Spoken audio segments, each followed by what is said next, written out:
Good afternoon. Today we're going to talk about food combining.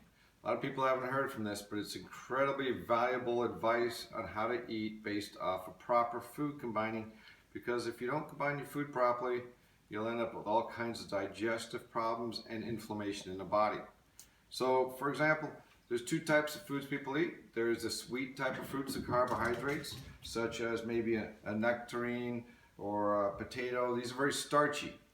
And starchy foods are broken down by alkaline type of enzymes. So we have a pH in your body, 7 being neutral, and lower than that's acid, higher than that is alkaline. It takes alkaline enzymes to break down carbohydrates. But the other food sources might be proteins, such as meat. All right, meat is broken down by acid enzymes.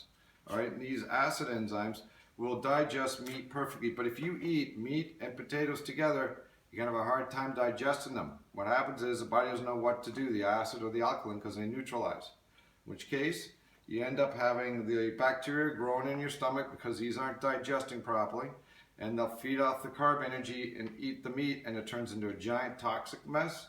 And that toxic mess will end up creating what's called leaky gut syndrome, or will leak toxins into your body. And then everything will inflame. So you'll get diverticulitis, which is like appendicitis of the left side of the intestines. You'll get inflammation of the body. You get digestive issues. You'll get pain, gas, all kinds of things if you do not properly food combine. So do not mix things together that are proteins and carbs. Here's a sandwich.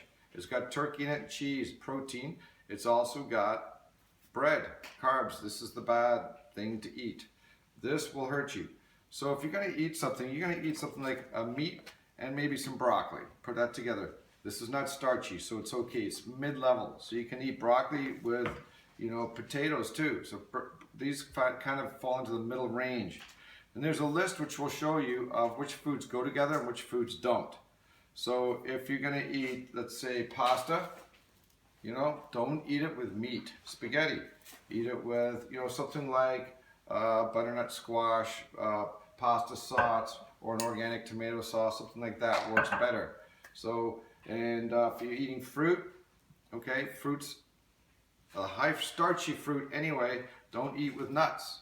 But there are some kind of fruits you can eat with nuts that go together, and we'll show you that list, which things you can combine together and which you can't. And if you keep this as a rule with everything you eat, you will see a huge difference in your health.